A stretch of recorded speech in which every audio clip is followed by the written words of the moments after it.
Hey guys, it's LeaLeaVSG here a few days late for my week 21 vertical sleeve gastrectomy post-op check-in.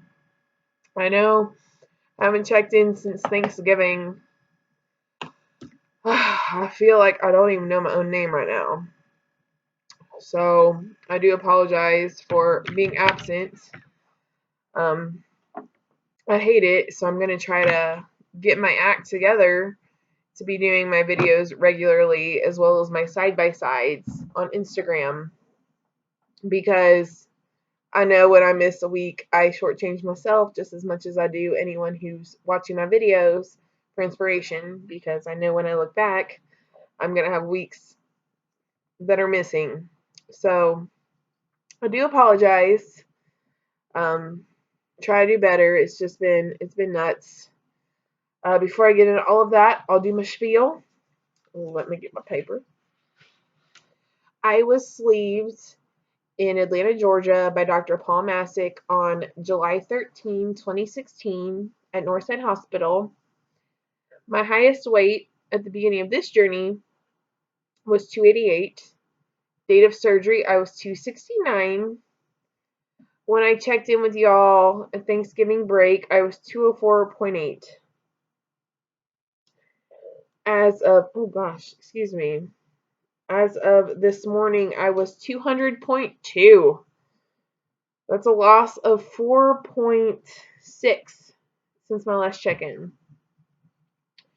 So, oh my gosh, sorry, I'm a little burpy right now. That just seems to kind of come and go lately. So, I apologize. I'm not trying to be rude. And I can honestly say when it comes, it surprises me as much as it does you. But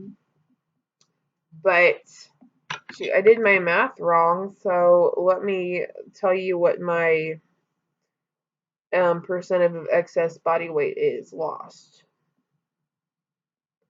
Let's see.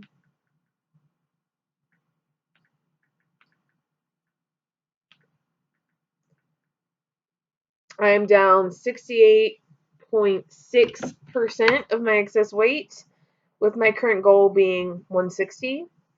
Because, like I've said before, I've never been below 200 pounds as an adult, so I picked 160 as just a good ballpark for a goal. And I figure once I get closer, I can tweak it either way. I am 5'8" and do not have a petite bone structure, so it'll be interesting.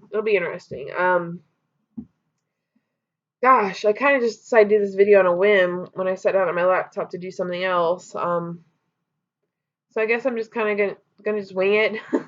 It's been so freaking crazy. We picked up a new account at work.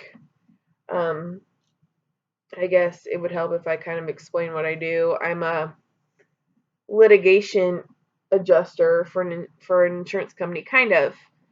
We're not an insurance company. We handle claims for companies who have really high deductibles. So any claims within those really high deductibles, which can range from like, 250,000 to millions, but anything under that deductible, they hire a company, which is me, to handle the claims for them. And I used to handle just specific accounts, be dedicated to one account. Like previously it was Home Depot, and then it was Coca-Cola, and now I am part of a national settlement account where basically we'll reach out to random accounts within my company and offer our services. If they accept, then we take their claims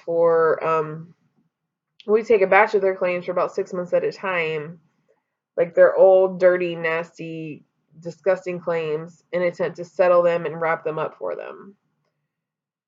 And up until I joined the account, which was right after surgery, it was all workers' comp, which was really fun because I'd never handled workers' comp, but they liked me, so they asked me to join. And since it was a work from home position, obviously I was like, heck yeah, because it saves me 2 to 3 hours in traffic every day. But now that they've got me, I'm kind of like their liability expert. I'm kind of like their show pony. So they've decided, well, they've got, this liability expert on board. They're going to expand the account. And we picked up a new one, which was very stressful to me because I'm used to handling the work. I'm not used to having to like sell myself or to gain the work. But I had to. But we picked up an account with the Hartford handling all of their litigation. And oh my gosh. They basically just dumped like 4 people's worth of work onto me, in addition to the workload that I was already handling with my workers' comp account. So I am so stressed. And the bad thing with me is it's like when I get stressed, I don't even want to work. It's like I kind of just have a little bit of a breakdown. So I don't want to work at all. So instead of, sitting down like busting my butt, like I have a really hard time even motivating myself. So it's been a rough couple of weeks. And fortunately, I guess my company offers very generous vacation time, but it's use it or lose it. You don't carry it over. So I had to schedule the rest of my time for the rest of the year. So from December 23rd through January 2nd, I'm off. So I've got 12 whole days away from work to look forward to, and I'm so excited. But it means I've also got my whole 75 new claims, new lawsuits that were just dumped on me that I have to clean up in the next week and a half. This is my stress space. My very stressed space. Also, I just have a lot else going on. Family Christmas is at my house this year. Oh, McAfee, I'm not going to renew you right now. Get out my face. I am so excited, but I'm so stressed because my house is just a mess. I finally got my downstairs cleaned up. I got the Christmas tree up. That was just happened tonight, so let me pan over, let y'all see it. And there's even some presents underneath. And Mo, and Kitty Mo, and Ruthie. Ruthie, get out of there because she has been swatting at ornaments. Hold on, let me squirt her because she is terrible. Get out of there. How many times I've squirted you before you run away? Oh my gosh. Sorry, I'm so sorry. I caught her earlier swatting at ornaments, so I cannot just leave her under there. I'm so excited to have everyone here. I used to, I moved down south from Ohio 9 years ago, 8 years ago, and no one ever visited me. So the fact that, my mom and my sister and brother-in-law and nephew are going to be here for Christmas, I am just so stinking excited. But I'm so stressed. I finally got the downstairs cleaned up. I got the tree and the decorations up. I'm wrapping presents tonight. But upstairs is a whole nother story. I'm just trying to go through my closet and figure out what clothes I'm going to sell, what I'm going to donate, what I'm going to do with what I'm going to trash. You can't see the carpet in my bedroom right now. It's a mess. It is a mess. Just trying to go through these clothes. And, putting in these long hours at my day job is just not helping. So my sister and brother-in-law will be here this coming Thursday. They're going to be coming over. And then Saturday, my nephew is being brought up from his sketchy-ass mama. Thank God. They'll be here for the weekend. Then they're going to head up to Tennessee to my brother-in-law's mom's. And then I'll have most of the following week to get my act together. And then everyone's going to be back here on the 23rd. They're going to come back, and my mom will be here. So crunch time is upon us. And by then, I will hopefully at least be somewhat caught up with work, and I'll be unplugging for 12 days. Gosh, what else is there to talk about? I'm sure there's so much more to talk about. I didn't even take any notes. Oh my gosh. I got a story for you. One. See me? I'm blonde now. I've got my blonde ombre, but oh, she made me blonde as fuck. I was not expecting to be this blonde. but we'll have some fun with it. Thanksgiving, I'll tell you about my Thanksgiving reactions. I didn't get to see them. My mom made so much food that we had to make like 3 trips in from the car. So I was literally just bringing in trips, setting stuff on the counter, and going right back out. So I missed everyone's freaking reactions. But apparently my Uncle Dave was like, "Oh my god!" And then he when I finally came in for good, took off my coat, he actually came up, shook my hand, and introduced himself. It was really funny.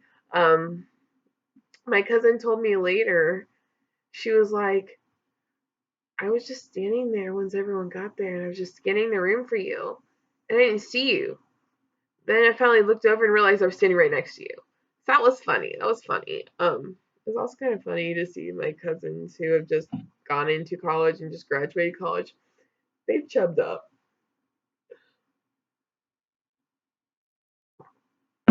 Maybe I'm a bitch for saying that, but I just said it. Let's see what else. Online dating. Had a fun little experience today. Right after surgery, I had matched with this guy on Tinder, and he had asked me out for a date like that day. I guess he was kind of cute. At the time, I would have said yes. I was planning on saying yes. But then his date entailed, "Hey, you come to my place, and we're going to walk to somewhere for dinner. And then we'll go to the park. We'll walk to Piedmont Park and snuggle and make out." And I'm like, and I told him, I was like, "Yeah, I'm not okay with that. We can like kind of meet somewhere in the middle." And then he just like fell face to the earth. So I had matched with him, and that was that. Well, today on a different dating app, he messaged me and asked me out for drinks tonight. I looked through his pictures and I recognized him. I was like, "Oh, hey, you actually asked me out before, and then you disappeared on me." It was so funny. Actually, I think I still have the screenshots of it, so I'm gonna actually like read them because it was so freaking funny. I actually sent them to my friends. Um, like he would not admit it. Because my response to his initial message was, "Wait a second, pretty sure you've asked me out before, then you bailed." And he was like, "No way, I wouldn't have." I said, "Well, you did." He goes, "When?" I said, "A few months ago, on Tinder." "I do not remember. I understand if you do not want to meet me for a drink tonight." And I said, "Well, P.S. This was like in the afternoon, so that's kind of ballsy to me to sit there and expect someone to like accept a drink invitation, at like 2 or 3 p.m. for the same night." I was like, "Well, unfortunately, I have other engagements this weekend. I'm unable to accept last minute dates. Have a nice weekend." Bye, Felicia. Um, Other than that, the only thing that I can really think of is there's another weight loss person on YouTube. I stopped following her on Instagram after she would basically take nude photos and like barely cover up her bathing suit parts with like emojis, and then would post about like how nice it was to be able to see her pretty kitty again. I was like, I don't want that on my Instagram. So I unfollowed her, and I had never followed her on YouTube. But my weight loss bestie had told me earlier this week, she's like, "OMG, you need to see this video. This girl is 12 weeks out from gastric bypass, and she's freaking pregnant." It's a big concern. And alright, I can understand that things, I guess, can happen, even though everyone's surgeon sits there and tells you you need to be on birth control. This is not okay. You cannot get pregnant this time. Then my friend also had sent me another video of hers when she was just like 4 weeks out, where she was having a pregnancy scare because her period was late. So I'm sitting there and thinking, all right, you had that first pregnancy scare, but that still wasn't a big enough wake up call. Obviously, she wasn't taking anything seriously because she's talking about how she's not taking her vitamins. Then in the 4-week post-op and in the hey, I'm pregnant 12 weeks post-op video. She's like, yep, still not taking my vitamins.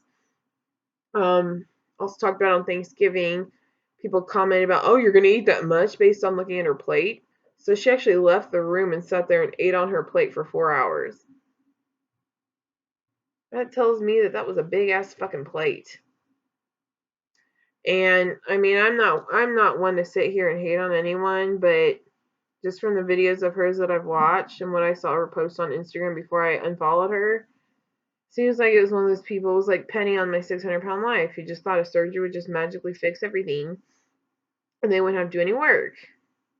And even the comments that were posted on this most recent video, she's just been very, very like agitated about and just very hostile in her replies. And it's like, well, you know what? If you're gonna sit here and make these videos, public and try to be part of the weight loss community for advice, you kind of need to be ready to expect that. And I posted a reply. I didn't think it was hateful. I was just like, I'd love to support you, but I'm very concerned. I'm more so concerned that you had a pregnancy scare 4 weeks out, and that still wasn't enough to make you follow your surgeon's guidelines to get on some freaking birth control. And you're a high-risk pregnancy at this point. You need to stop trying to lose 40 pounds by February 1st and get on a dang pregnancy plan with your OBGYN and your surgeon and start taking your damn vitamins. Especially because she's like 19 or 20 years old, working a part-time fast food job and living at home. The whole situation is just not good. It's not good. And I have gotten so much hate from that comment, which I did not comment on her age, her work status, or her living situation. I just said, hey, this is freaking serious. You need to get on board with your surgeon and your OBGYN at this point. Yeah, I got called white trash. I got called everything in the book. Got accused of not being able to get pregnant, and that's why I'm so full of haterade. I assume I can get pregnant, but I took my surgeon's precautions seriously, and I'm on the IUD. I'm not getting pregnant right now. It's not going to happen. But I'm also not, 12 weeks out from R&Y, not having lost 50 pounds. I do want to uplift everyone that's doing what they're doing here. But, at the same time, we're all part of this community because we need each other. And we need tough love when tough love is warranted. My weight loss bestie, Shrinking Kimber, she